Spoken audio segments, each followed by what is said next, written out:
Hi everyone, Tony Tonkin here, and this is a conversation I've wanted to have with you for a long time, and it's about how we as men choose to negotiate the emotional turmoils which we encounter in our lives. Now, I've been working with men for over 30 years around domestic violence, anger management, divorce and separation, and a whole host of other groups I've run, and working therapeutically with people around those particular issues for all of that time. In which time I developed a process called experiential emotional therapy, which was really about trying to find an appropriate way for us as men particularly to understand our emotions, how we process them, and the choices that we might make to act around them. Now, I do need to say that much of what I say, even though I'm making this about men in particular, this doesn't necessarily apply just to men. Women have the same type of issues as do men in terms of how to explain your emotional well-being, how to think about emotions a little bit differently, and how to make decisions about how to respond around whatever emotions that we're feeling. Emotions sit on a continuum, if you like. So at one end, you have emotions like love, compassion, thoughtfulness, I guess, which are kind of more like qualities. And at the other end, you've got hate, resentment, revenge. Now, my argument is that no emotion is right nor wrong. They are just emotions, and that we can determine how it is that we're processing our world by better understanding our emotions. Now, I also know, and used to talk about this in my anger management programs, about how emotions can motivate us. If we understand them, they can motivate us to make certain decisions, to take certain actions, which are good for us and good for other people, the community on the whole, and the world for that matter. I mean, if we take anger, for example, as one of those extreme emotions, it's not a negative emotion, it's simply an emotion. And we look at the way our anger can produce some actions in us that are going to be helpful. For example, if we feel passionate and angry about the way the world is treating the environment, for example, we can make decisions about how to become an activist, how to channel that anger into activities which are going to bring about effective change. Or we can, if we're realizing that other people are angering us for whatever reason, we can look at ways by which we can meet that as a conflict and figure out, well, I don't have to strike out at them, but I can find creative ways to discuss how their behaviour is causing me to feel. And that's another subject in terms of assertion and how we process emotions, which I'll do sometime later. What I want to say about emotions is that the best way I describe it is if I could find a way to extract from you everything that you were feeling, all your feelings, your emotions, and so on, and what do you think would be left if I was able to do that, if I extracted everything from you? I'll just leave that for you to think about just for a second. So what would be left? When I ask groups that, the response I often get is I'd be a cardboard cutout. I would be a two-dimensional character. I would be nothing. And the reality is that it's our emotions which construct who we are. In fact, our emotions are our soul. Emotions give us plenty of messages about who we are. They tell us where we've come from. They tell us where we are right now. And they tell us where we could be in the future. The problem that we have is that very few of us take any notice of them. That we tend to respond around emotions and behave in ways that are governed by how we're feeling, but are often sometimes unhelpful. And often that is because we do not understand the emotions themselves.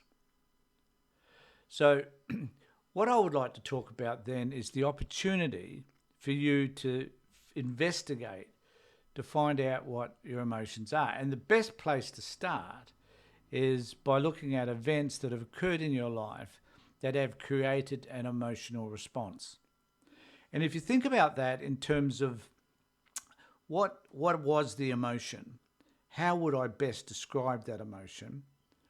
What normally happens is when people think about that, they can think of just a number of words that they may use to describe a particular feeling or emotion. Now, at this point, I think I need to tell you that there is some slight difference between a feeling and an emotion. The way I see it, and I'm not suggesting at all that this is correct, but it's just a perspective on feelings and emotions.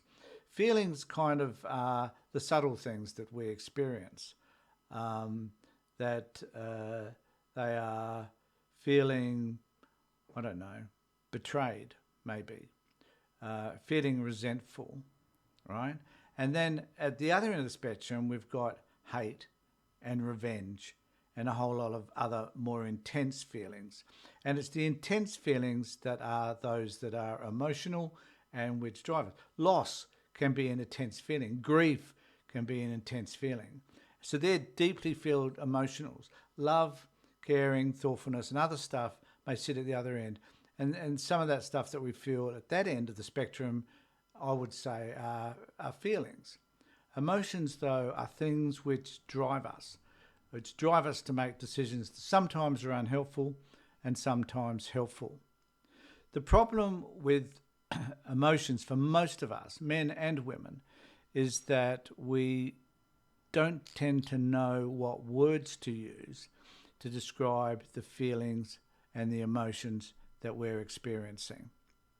Now, the reason why I asked you to think about, what am I experiencing at the moment, or what can I think of a moment where I was emotional and what was that about, is because normally we can only think of 4 or 5 words, if that we can identify as an emotion.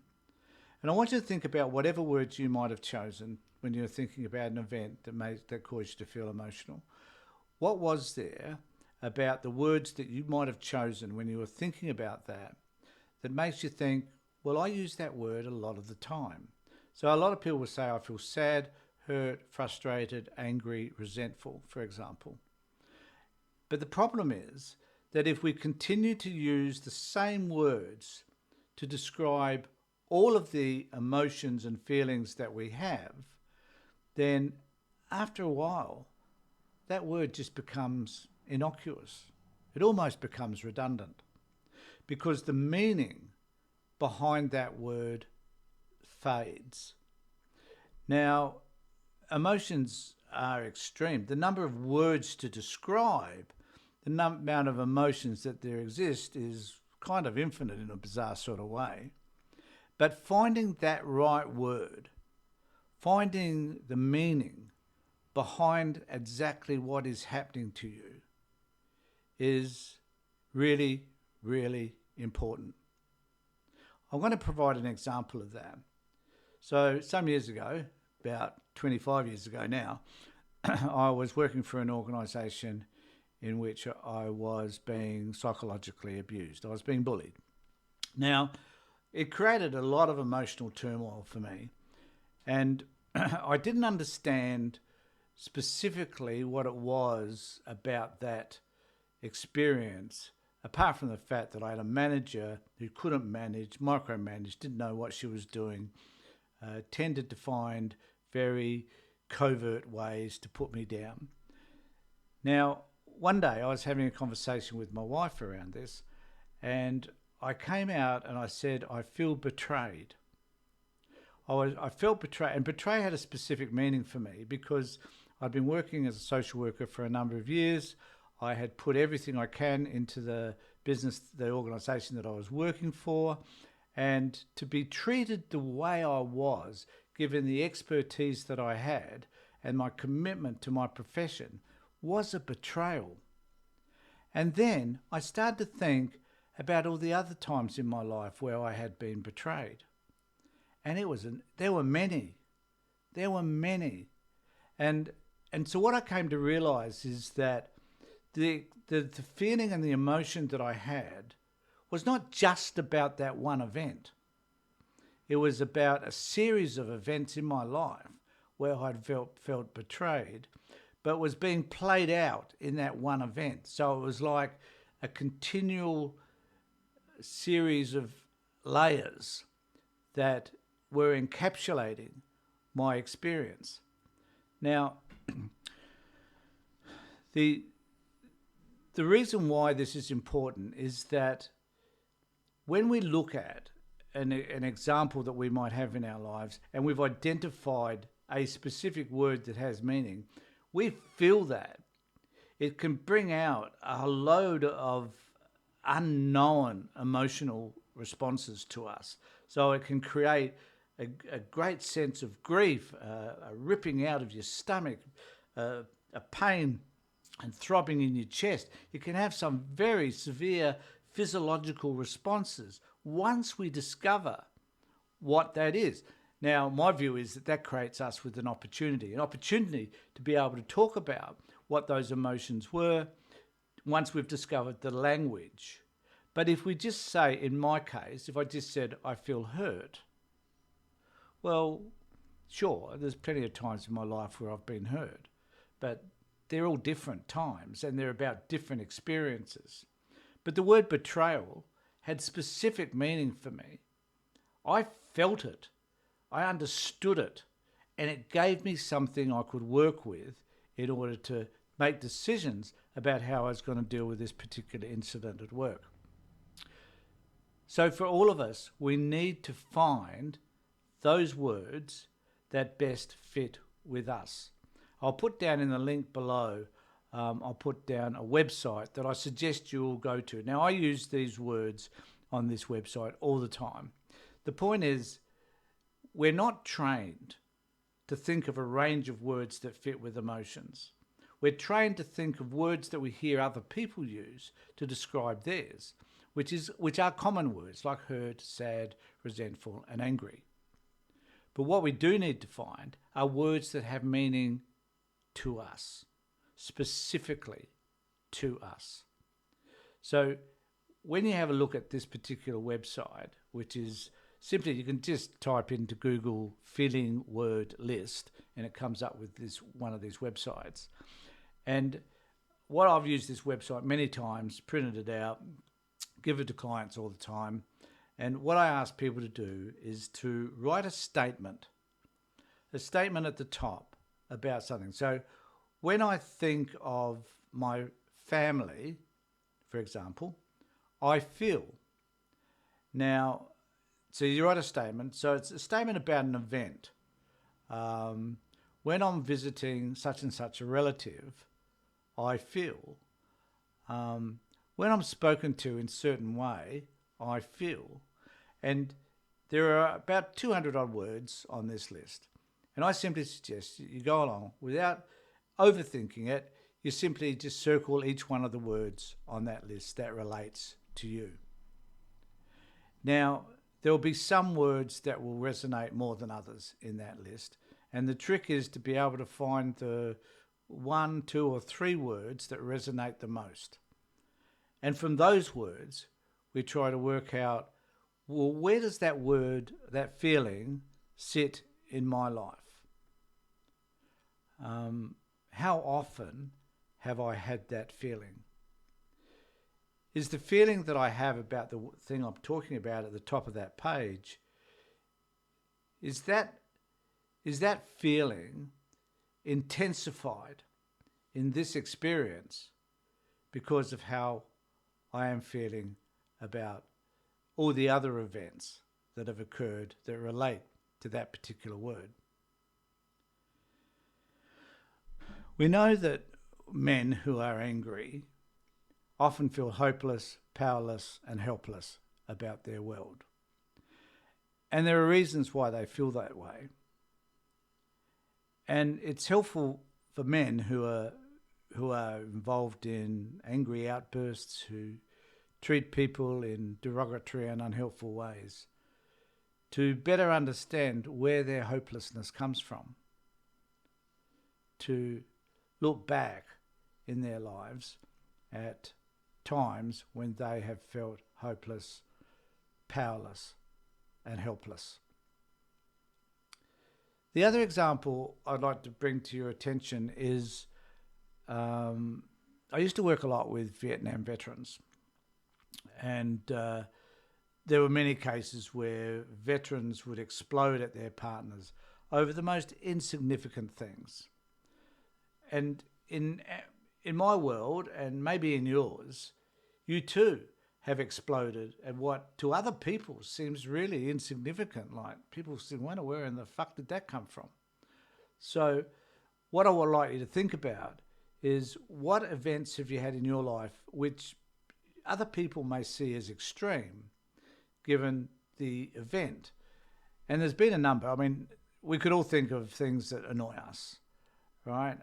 Putting the toilet paper around the wrong way, for example, leaving dirty dishes on a table, not picking up after yourselves, our kids having untidy rooms.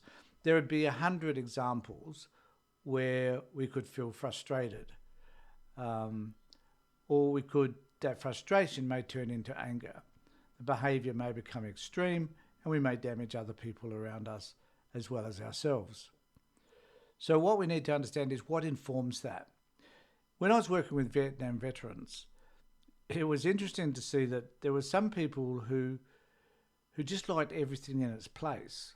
An example was, for example, a coaster. And if a coffee cup wasn't placed on the coaster, or if the coaster was moved, or something like that happened, then a massive explosion would happen to the men in particular. And the partner would be thinking, well, what in the hell is that all about? There'd be the situation about the toilet roll being around the wrong way. And I always think, well, that's just stupid. Just, if you don't like the way the toilet roll is, just turn it around, And I admit that there were controlling, manipulative behaviours involved in a lot of this stuff. And it's not just about what I'm about to tell you.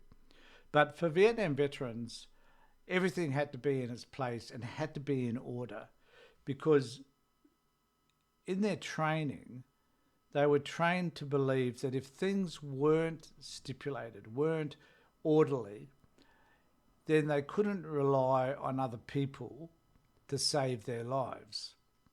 So they had to know who had their back, they had to know who was in front of them, who was behind them. Everything had to be in order, and there had to be a place for everything.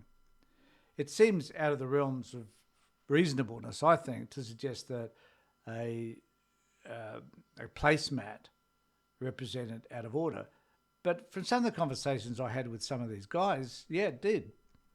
It was catastrophic. So the response that was given around the placemat being out of position, or the coffee cup not being placed on it, was all about, if you don't do this stuff, then someone is likely to die. Now that seems extreme, I know, but that's very much their training, and that's what they tended to believe. We also have similar experiences in all of our lives, where we might grow up in families where the father might have been extremely controlling, for example, and we see behaviours that the father has exhibited towards your mother that may have caused you to think, well, if he gets what he wants, supposedly, by behaving that way, therefore I can get what I want by also behaving the appropriate way. What we don't often take into account is that was unsatisfying for the other partner, I can assure you, and unhelpful in terms of their own mental stability and their own well-being. But we, as kids, perhaps don't see that, but we try to emulate it. And then when you don't get it, because you have this expectation that this is what you're supposed to get, so when you don't get it, you respond in extremely hurtful and damaging ways. And what we need to look at is what emotion sits under that. Why is it that I'm feeling the way that I'm feeling that causes me to respond in a way which damages the people we profess to care for the most? So I'd like you just in this session to think about, how do emotions drive you? What emotions there are in your world that are not the normal standard definitions. So what I normally get people to do is to write down, look, just tell me what emotions primarily sit in your life, and write them down. Because when you do this exercise with this paperwork, you're not going to list any of them. And see what words you come up with that describe the situation that you've written at the top of the paper. And then try and understand where that word, the 3 or 4 words that you eventually choose, where those emotions sit with you in the context of your life. Because I can assure you that those emotions, if you're responding adversely around an emotion, the chances are that that emotion is not just a one-off. It's appeared. It's raised its ugly head over and over again. And your failure to understand it will mean that your behavior will continue. There's a saying in emotional programming which says, when we understand what we've been doing and why we've been doing it, we'll change our behavior forever. I've modified that to say, when we understand what we've been doing, why we've been doing it, and the emotion that sits behind it, then we'll be able to change our behavior forever. The problem that we have is that we don't have enough information about the reasons why we respond the way that we do, and therefore can't put a brake on it. Now, I do suggest that when you do this exercise, and if you find some words that are deeply hurtful, deeply distressing for you, then I suggest that you find someone that you can talk to so that you can get that stuff out and they can question you around it and better understand where that stuff sits in your life. Because once we do that, we change the narrative. So there's an alternate story to your life, regardless to how it's unfolded right now. These words will find that alternate story for you. And that story will be good because it will give you a chance to heal whatever is happening to you. And it will also provide an opportunity to enhance whatever relationships you have around you, whether that be with your partner, with your kids, with friends and work colleagues. Life will improve once you understand the emotions that govern them. Okay, before I finish, just want to remind everybody to subscribe to my Facebook page. I've got my my web page up on the screen.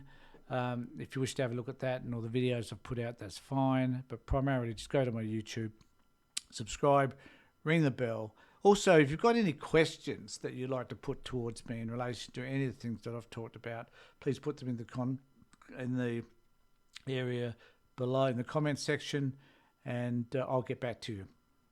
And if you need any help, I will also do what I can to assist you. Thanks, everybody. Take care. Look after yourselves and be safe.